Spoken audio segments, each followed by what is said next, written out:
Hello everyone. I hope that you all have watched my first video on cost accounting wherein I taught you types of cost, distinguish between cost accounting and financial accounting, and variable cost and fixed cost. I hope that all of you have understood it very well. So today we will come to the next. So today we are going to study objectives of cost accounting. What are the objectives of cost accounting?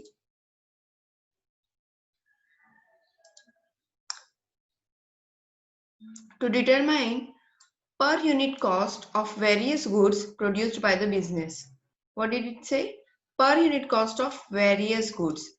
Students, we all know कि company कभी भी एक ही product नहीं बनाती है. बहुत बार manufacturing companies में ऐसा भी होता है कि कंपनी 2 से 3 प्रोडक्ट बनाती है. Suppose product A, B and C. So company wants to know कि प्रोडक्ट ए बनाने में कितना लग रहा है, प्रोडक्ट बी बनाने में कितना कॉस्ट जा रहा है और प्रोडक्ट सी बनाने में कितना कॉस्ट जा रहा है. If suppose separately it wants to know. Financial accounting में ये नहीं होता है. फाइनेंशियल अकाउंटिंग ओवरऑल रिकॉर्डिंग करता है, वो किसी प्रोडक्ट और यूनिट का बात नहीं करता. बट कॉस्ट अकाउंटिंग में प्रोडक्ट और यूनिट सब कुछ बाइफर्केटेड होते हैं. So that is why if you want to know per unit cost of various goods, then you can come to know about it because of cost accounting. Second point, to present an accurate report of both operation and process cost. You actually have a separate chapter on process costing, but not in this semester. In the sixth semester, you are having a chapter called as process costing. So there, in that chapter, you will come to know that a product, if a product passes through 3 processes, 1, 2 and 3, okay, so you will come to know कि एक process में कितना cost जा रहा है, normal loss हो रहा है कि एबनॉर्मल लॉस हो रहा है, दूसरे प्रोसेस में क्या हो रहा है. So because of that you come to know कि ईच एंड एवरी प्रोसेस, मतलब एक एक प्रोसेस का तुम्हें डिटेल पता चलता है. Clear? To indicate and prepare a report, yes, to indicate and prepare a report for wastage cost in terms of raw material, time or money used in a machinery. We all know कि machine जैसे time by time पुरानी होती जाती है. It takes time for you to produce the goods. Time duration थोड़ा बढ़ जाता है, वेस्टेज थोड़े ज्यादा होने लगते हैं. मशीन अगर नहीं है तो वेस्टेज ज्यादा नहीं करती. जितना तुमने रॉ मटेरियल इनपुट डाला है, बेस्ट से बेस्ट वो आउटपुट निकालती है. बट आफ्टर सर्टेन ईयर्स, मतलब आफ्टर सम ईयर्स, जब मशीन पुरानी हो जाती है तो वेस्टेज थोड़े ज्यादा होने लगते हैं. तो we come to know because of cost accounting कि पिछले साल कितना इनपुट डाला था और आउटपुट आया, इस साल कितना इनपुट डाला था तो आउटपुट आया. So everything because of cost accounting. To provide important data and guidelines for determining the cost of manufactured goods or service rendered. Students, we all know there are certain goods जिसमें हमें means manufacturing company को goods के साथ साथ service भी render करने पड़ते हैं. For example electronical goods. Electronical goods तुम बेचने के बाद छोड़ तो नहीं दोगे, तुम्हें आफ्टर सेल सर्विस भी देनी होती होगी. जैसे कि टीवी हो गया, फ्रिज हो गया, रेफ्रिजरेटर, वही फ्रिज हो गया, फिर देन एयर कंडीशन हो गया. सो इन सब केसेस में हमें आफ्टर सेल सर्विस कितना लग रहा है, मैन्युफैक्चर करने में कितना कॉस्ट लग रहा है. So everything we can come to know because of cost accounting. Last point, to understand the profitability of every commodity produced and inform management about how profit can be maximized. Students, same example. Suppose a company is producing product A, B and C. So now company wants to know कि कौन से product में ज्यादा profit हो रहा है और कौन से प्रोडक्ट में थोड़ा कम प्रॉफिट हो रहा है, या कौन सा प्रोडक्ट लॉस में जा रहा है. क्योंकि ओवरऑल अगर तुम एक व्यू देते हो तो उसमें समझ में नहीं आएगा कि क्या चल रहा है. बट ऑन एन एवरेज अगर हम एक एक प्रोडक्ट पे फोकस करेंगे, then we will come to know कि किस प्रोडक्ट का क्या सिनेरियो है. So because of cost accounting you can come to know कि प्रोडक्ट ए और बी में ज्यादा प्रॉफिट हो रहा है, प्रोडक्ट सी में लॉस हो रहा है कंपैरेटिवली. प्रोडक्ट सी का डिमांड मार्केट में अभी खत्म हो चुका है. So you can come to know about it because of cost accounting. I hope that I made my all points clear to you all. Okay, let's proceed. Types of cost. Fixed cost and variable cost we all have studied.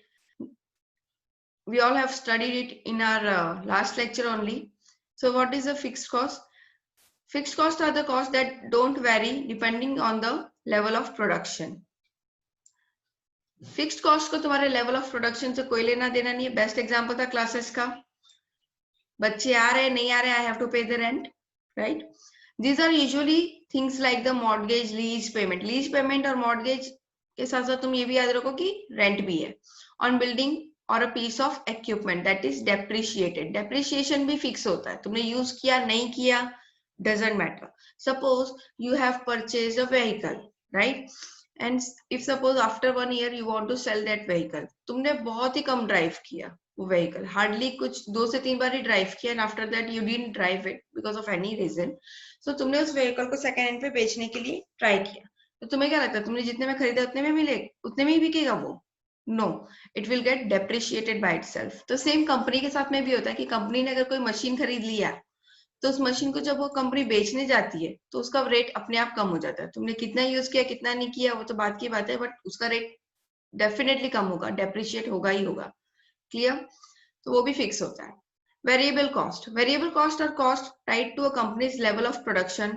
For example, a floral shop ramping up their floral arrangement inventory for Valentine's Day will incur higher cost when it purchases an increased number of flower from the local nursery or garden center. यानी कि यहाँ पे ये बोल रहे हैं कि time to time as per demand rate fluctuate होता है. फॉर एग्जाम्पल वैलेंटाइंस डे के टाइम पे फ्लावर्स के रेट ज्यादा होंगे, या क्रिसमस एंड दिवाली के टाइम पे गिफ्ट्स के रेट भी थोड़े ज्यादा बढ़ जाते हैं. So because they know it कि इस टाइम पे you will need it, so this are variable cost. Clear? Variable cost का बेस्ट एग्जांपल होगा तुम्हारा सेल्स कमीशन. जितना सेल होगा उतना कमीशन देना पड़ेगा, कम सेल होगा कम कमीशन देना पड़ेगा. तो वेरिएबल कॉस्ट का बेस्ट एग्जांपल सेल्स कमीशन है, याद रखना. Next one is your operating cost. Operating cost are the cost associated with the day to day operation of the business. I have already taught you this part in our management accounting. Management accounting में operating cost और non operating cost हुआ करता था revenue statement में. What is operating cost? Which is directly attached to your business, which is directly get affected by your business. जो तुम्हारे business से directly connected है वो है ऑपरेटिंग कॉस्ट. लेकिन जो कॉस्ट डायरेक्टली कनेक्टेड नहीं होता है वो होता है indirect, non operating cost. I hope that is clear to you all. Direct cost. Direct cost are the cost specially related to producing a product. For a coffee roaster spends 5 If a coffee roaster spends 5 hours roasting coffee, the direct cost of the finished goods include labor hour of the roaster and the cost of the coffee beans. एक example ले लो. Coffee roaster है, अगर suppose उसका काम यही है coffee roast करना, तो उसके लिए डायरेक्ट कॉस्ट क्या होगा? लेबर का, जो लोग उस बीन्स को कलेक्ट कर रहे हैं या रोस्टिंग करने में काम कर रहे हैं वो, and cost of that beans, that will be the direct cost. Clear? Because that can be directly calculated. Indirect cost. Indirect cost are the cost that cannot be directly linked to a product. इसे directly हम link नहीं कर सकते. Getting my point? ये linked है, but directly हम इसे link नहीं कर पाएंगे. In the coffee roaster example, the energy cost to heat the roaster would be indirect because it is inexact and difficult to trace the individual product.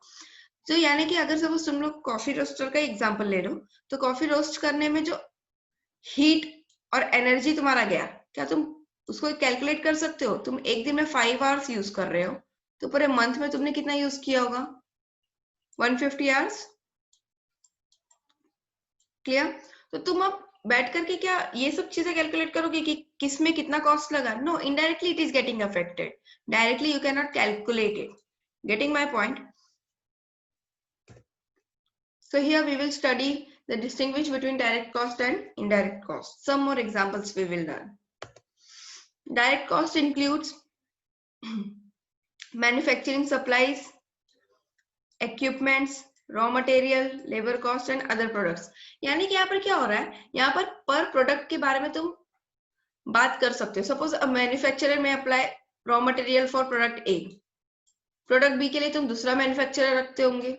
Depends, हो सकता है ना, प्रोडक्ट बी बनाने वाला या प्रोडक्ट बी के लिए जो रॉ मटेरियल तुम मंगा रहे हो दूसरे सप्लायर से मंगाओगे, सी के लिए दूसरे सप्लायर से मंगाओगे. So it is direct cost.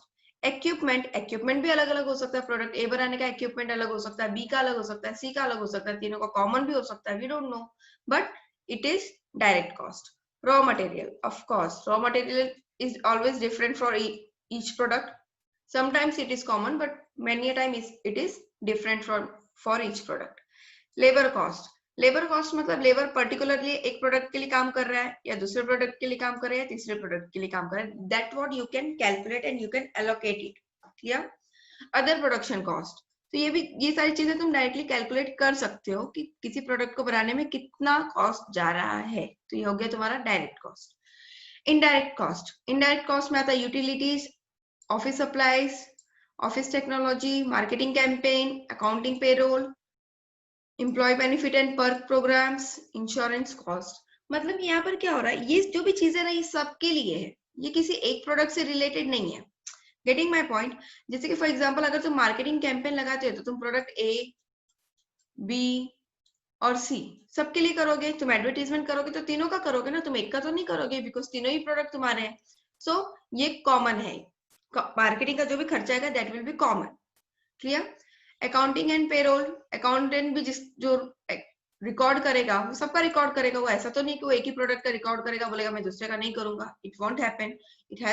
He has to record everything. Clear?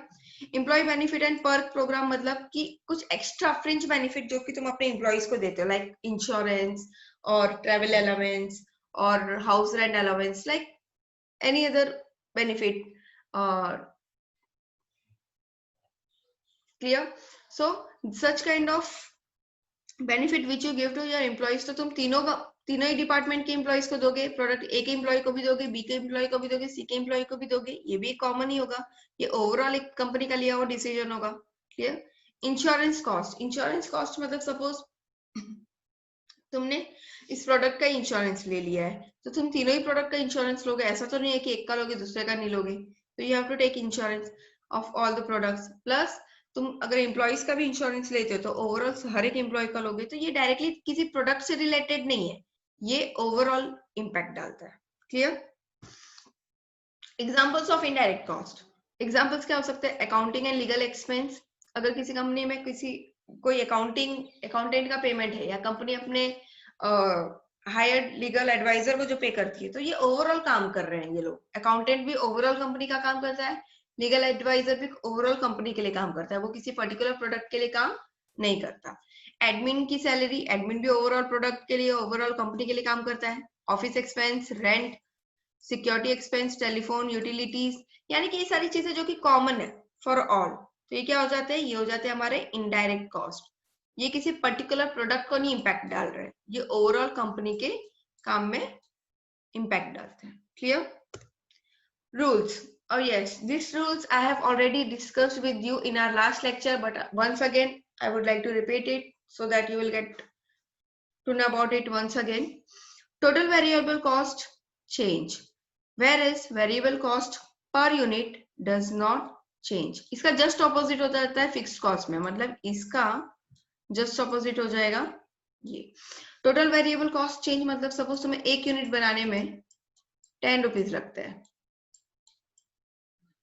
16 दिख रहा है, 10 कर दो. यस, 10 रुपीज लगते हैं. ओह सॉरी, 10K कर दिया मैंने. चलो ठीक है, 10,000 रुपीज लगते हैं, चलो मान लेते हैं. तो तुम्हें 2 यूनिट बनाने में कितने लगेंगे? 20,000. Getting my point? तो टोटल अमाउंट चेंज हुआ, बट एक यूनिट बनाने का रेट चेंज हुआ क्या? एक में 10 लग रहा था, 2 में 20 लगा. अब तुम जैसे जैसे यूनिट बनाते जाओगे उसी प्रोपोर्शन में तुम्हारा कॉस्ट पर यूनिट भी बढ़ते जाएगा. क्लियर? तो यानी कि एक पॉइंट याद रखना, total variable cost change, whereas variable cost per unit does not change. It is fixed. Clear? Next, total fixed cost is fixed, whereas fixed cost per unit changes. Best example classes का था, है ना? Suppose classes का rent में देती हूँ 10,000.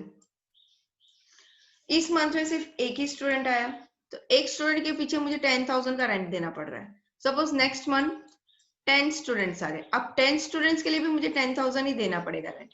उसके next month suppose 15 students आ गए, तो 15 स्टूडेंट्स के लिए भी मेरा रेंट 10,000 ही होगा. लैंडलॉर्ड आकर के मुझसे ये नहीं कहेगा कि नहीं आपके स्टूडेंट्स बढ़ गए तो रेंट भी बढ़ा दो। नो, ये रूम अब मैंने रेंट पे ले लिया है, मुझ पे डिपेंड करता है कि मैं 1 बच्चे को बिठाऊं, 10 बच्चे को बिठाऊं या 15 को बिठाऊं, that is my concern. Landlord सिर्फ अपना 10,000 रेंट लेगा, दैट्स इट। तो this is fixed, but cost per unit gets change. एक स्टूडेंट के पीछे जब 10,000 रेंट देती थी तो एक के पीछे 10,000 जाता था, जब 10 के पीछे देने लगी तो एक स्टूडेंट के पीछे 1,000 जाने लगा, 15 के लिए देने लगी तो अलग कॉस्ट लग गया। So this all gets change. Fixed total fixed cost is fixed, but per unit change होते जा रहा है। Clear? I think again मैंने पढ़ा दिया, आप लोगों को बहुत अच्छे तरीके से क्लियर हो गया होगा। So let us proceed with our chapter material costing. This chapter is students completely formula based and format based. इसमें दोनों का कॉम्बिनेशन है, फॉर्मूला भी है फॉर्मेट भी है। फॉर्मूला का है ये EOQ। EOQ क्या है तुम्हारा? Economic order quantity. तो मैं I will explain you theoretical part as well as formula and some, but let us all first discuss about कि फॉर्मूला क्या है और फॉर्मेट क्या है। फॉर्मूला में तो तुम्हें एक ही फॉर्मूला है, दैट इज EOQ। फॉर्मेट में you will have one format that is you might have studied it in your investment accounting in your last year or last to last year, that is FIFO and weighted average method. What is FIFO method? First in first out method. And what is weighted average method? We all know कि on an average हम एक rate निकाल देते थे product का, तो वो भी आएगा once again, and that too is very much important because last year वो question आया था for 20 marks। तुमसे दोनों पूछ लिया जाता है, एक ही क्वेश्चन में दोनों पूछ लेंगे कि FIFO मेथड से भी करो और वेटेड एवरेज से भी करो। 10 मार्क्स अलॉट कर दिया जाता है, and trust me maximum students 10 on 10 marks ले लेते हैं because that sum is very much easy. I will teach you everything, and again this sum, ये भी क्वेश्चन आया था एग्जाम में EOQ पे 10 मार्क्स के लिए। तो आई होप कि तुम सबको समझ में आ गया होगा कि ये भी इंपॉर्टेंट है। 10 marks, hardly it was for 5 to 6 steps of solving. मैं 5 to 6 स्टेप्स भी तब बोल रही हूँ जब एक एक स्टेप बच्चे ने दिखाया होगा। तो ऐसे 5 to 6 स्टेप्स पे बच्चे को 10 मार्क्स मिल गए फुल ऑन। हम लोग से फॉर्मूला देखते, स्टेप्स फॉलो किया, राइट आंसर आ गया 10 on 10। So this is the right time for you all to score better. That is why I'm telling you, don't take TY as a study करना पास हो जाना है। पास 50% वाला भी होता है, 80% 90% वाला बच्चा भी पास होता है, बट दोनों में बहुत फर्क होता है, वास्ट डिफरेंस है। सो यू शुड नो कि where you want to stand. Clear? So that is my request to you all कि राइट फ्रॉम द बिगिनिंग अपना कॉन्सेप्ट क्लियर रखो। एक बार तुम्हें फॉर्मूला आ गया, फॉर्मूला को अप्लाई करना आ गया, तो forget about 5 sums 10 sums, जितने भी sums आएंगे you all will be able to solve. Clear? चलो, let us start. The EOQ is a company's optimal order quantity that minimizes its total cost related to ordering, receiving and holding inventory. Suppose तुम्हारी company में तुम्हें पता होता है कि किसी product को ऑर्डर करने का कितना कॉस्ट लगेगा, उसे लाने में कितना कॉस्ट लगेगा, और लाने के बाद हम उस प्रोडक्ट को कितने मंथ तक अपने पास रखते हैं। देखो, अगर किसी प्रोडक्ट को तुम अपने वेयर हाउस में बहुत ज्यादा देर तक रखते हो तो वेयर हाउस का जो केयर करना पड़ रहा है वो भी तो तुम्हारा कॉस्ट ही है। वेयर हाउस के लिए सिक्योरिटी रखनी पड़ेगी, CCTV लगाना पड़ेगा, रिपोर्ट मेंटेन करना पड़ेगा, एक अलग से रूम लेकर के शायद वो तुम्हें रेंट पे भी लेना पड़े, तो वो होल्डिंग कॉस्ट भी कभी कभार बढ़ जाता है। तो ये सारी चीजों को एक्यूमुलेट करके हम कैलकुलेट करते हैं कि इकोनॉमिक ऑर्डर क्वांटिटी मतलब कि हम इस कॉस्ट को कैसे मिनिमाइज करें। Getting my point? तुम ऐसा भी नहीं करना चाहते कि एकदम मेन टाइम पे तुम प्रोडक्ट को मंगवाओ, अब वो आने में भी 2 दिन लगेगा, मतलब 2 दिन तुम्हारा वेस्ट हुआ, तो वो भी नहीं चाहते। तुम कुछ रॉ मटेरियल अपने पास पहले स्टोर में करना चाहते हो, रखना चाहते हो, और साथ ही साथ तुम ये भी चाहते हो कि स्टोरेज में बहुत टाइम से भी ना पड़ा रहे, कि 6-6 महीने तक स्टोर में पड़ा है, हमें यूज ही नहीं है। तो ये सारी चीजों को एक्यूमुलेट करके हमें बेस्ट से बेस्ट डिसीजन लेना है थ्रू इकोनॉमिक ऑर्डर क्वांटिटी, की ऐसा कितना यूनिट हम मंगाए कि उसे ज्यादा स्टोर भी ना करना पड़े, वो बेस्ट से बेस्ट रेट पे आ भी जाए हम तक। Clear? The EOQ formula is best applied in the situation where demand, ordering and holding costs are remain constant over a time. देखो, रेट आई नो चेंज होता है, बट बहुत ज्यादा जल्दी जल्दी भी चेंज नहीं होता, it takes time. Getting my point? कि हर एक चीज का रेट हर दिन नहीं बदलेगा, ये शेयर नहीं है, ये रेट है ट्रेवलिंग का या किसी प्रोडक्ट का या रेंट का जो भी है, तो ये आफ्टर सम टाइम बढ़ता है। बट कुछ टाइम तक तो ये कांस्टेंट होता है, तो उस कांस्टेंट टाइम में हमें कैलकुलेट करना है कि क्या बेस्ट फॉर्मूला हो सकता है. What is the formula for EOQ? We all know it. 2AO divided by C. A means annual demand, O means order cost, C means carrying cost. Clear? ये फॉर्मूला बहुत easy है. 2AO divided by C. सब कुछ under root में ही आएगा. ठीक है, नहीं तो फिर तुम फॉर्मूला ऐसे याद कर लो, 2AO divided by C और उसका एक साथ अंडर रूट निकालो, स्क्वायर रूट निकाल लो. Clear? It determines order level at which cost of order and carrying cost will be minimized. ये कैलकुलेट करता है कि तुम कितना क्वांटिटी ऑर्डर करो कि कॉस्ट ऑफ ऑर्डर भी यूज हो जाए और कॉस्ट ऑफ कैरिंग भी मिनिमाइज हो जाए. सपोज फॉर एग्जांपल तुम 10 यूनिट्स मंगाते हो, ठीक है, तो ट्रक तो जाएगा, ट्रक वाला अपना कॉस्ट उतना ही लेगा और 10 यूनिट्स लेकर आकर के तुम्हें दे देगा. तुम्हें वेयर हाउस में भी रखना पड़ेगा, वेयर हाउस का भी एक पर्टिकुलर साइज है, लेकिन उसी वेयर हाउस में तुम 20 यूनिट्स भी रख सकते थे और उसी ट्रक में तुम 20 यूनिट्स भी मंगा सकते थे. Getting my point? ट्रक वाला तो अपना कॉस्ट लेगा, वो अपने पेट्रोल और अपना जो भी है सर्विस के हिसाब से अपना कॉस्ट लेगा, वो तुम्हारे नंबर ऑफ यूनिट के हिसाब से कॉस्ट नहीं लेने वाला. तो यानी कि तुम्हारा कॉस्ट ऑफ ऑर्डर तुम कितना मैक्सिमाइज कर सकते हो कि हाँ भाई मैं किस तरीके से कम कॉस्ट में से ज्यादा प्रोडक्ट मंगा लूं, या उतने ही वेयर हाउस में और उतने ही कैरिंग कॉस्ट में मैं ज्यादा से ज्यादा प्रोडक्ट मंगा लूं. Getting my point? So here you are trying for reducing your cost. It determines the level at which cost of order and cost of carrying will be minimized. कि कितना order करे कि कॉस्ट मिनिमाइज हो जाए. Here is an example for this sum. This is just a small example. I'll give you many more sums based on this particular sum. Example of calculating EOQ. Meet Matt. Matt runs a men's clothing line. Matt needs to buy 12,000 shirts per year. उसे एक साल में 12,000 shirts लगते हैं to fulfill demand. मतलब उसकी जो market है उसका डिमांड फुलफिल करने के लिए उसे 12,000 नंबर ऑफ शर्ट्स लगते हैं. That is your annual demand. He incurs the setup cost of ₹100. मतलब ऑर्डरिंग कॉस्ट, अगर मैंने ऑर्डर किया तो उसे उस ऑर्डर को लाने में ₹100 लग जाते हैं. ओके. होल्डिंग फीस इज 16 पर शर्ट. होल्डिंग फीस मतलब वो अपने वेयर हाउस में या कहीं पर भी जहां पर वो स्टोर करता होगा उसका कॉस्ट ₹16 लगता है एक शर्ट के पीछे. He needs to know his EOQ. Economic order quantity. वो जानना चाहता है कि कितना मैं शर्ट ऑर्डर करूं मैक्सिमम एट अ टाइम कि बेस्ट रेट पे मुझे ज्यादा से ज्यादा प्रोडक्ट मिल जाए. Plugging those numbers into the EOQ formula. अब ये तुम्हें कैसे पता चलेगा? EOQ फॉर्मूला के थ्रू. फॉर्मूला क्या है? 2AO divided by C.